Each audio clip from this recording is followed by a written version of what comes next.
subpinahan ninyo si Bongbong Marcos kung totoo yung pagdinig ninyo para makumpronta niya o kumpirmahin niya yung sinasabi ni Ramil Madriaga na mayroon silang pagkakasunduan ng term agreement na with VP Inday.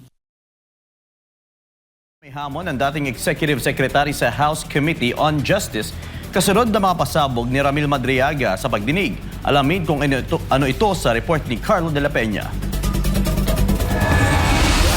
Hinamon ni dating Executive Secretary Attorney Vic Rodriguez ang House Committee on Justice na maglabas ng subpoena laban kay Pangulong Ferdinand Marcos Jr. at kapatid nitong si Senadora Amy Marcos. Layo nito na bigyang linaw ang naging pasabog ni Ramil Madriaga kaugnay sa umano'y term sharing agreement nina PBBM at VP Sara Duterte bago ang 2022 elections. Bagamat itinanggi na ito ng Malacanang at ni Senator Amy, iginiit ni Rodriguez na hindi dapat tanggapin ng basta-basta ang salaysay ni Madriaga. Aniya maituturing lamang itong hearsay hanggat hindi dumadaan sa cross-examination ng mga pangunahing personalidad na sangkot sa usapin.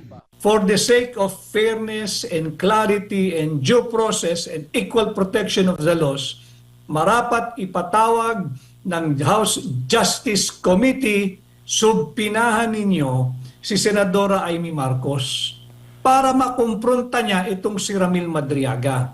Pangalawa, subpinahan ninyo si Bongbong Marcos kung totoo yung pagdinig ninyo para makumpronta niya o kumpirmahin niya yung sinasabi ni Ramil Madriaga na mayroon silang pagkakasunduan ng term agreement na with VP Inday.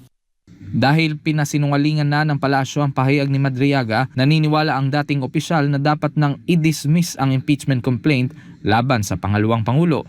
That alone should serve as a warning dito sa mababang kapulungan na tinanggi na nga mismo nung Malacanang, nung patron nila sa Malacanang, itong mga pinagsasabi ni Madriaga. Dapat ito i-dismiss na yung impeachment complaint. Sa huli, iginiit ni Attorney Rodriguez na ang pagbibigay ng oras sa mga testimonya ni Madriaga ay pagsasayang lang sa pera ng bayan sa gitna ng kinakaharap na krisis ng bansa. Para sa Diyos at sa Pilipinas kong mahal, Carlo de la Peña, SMNI News.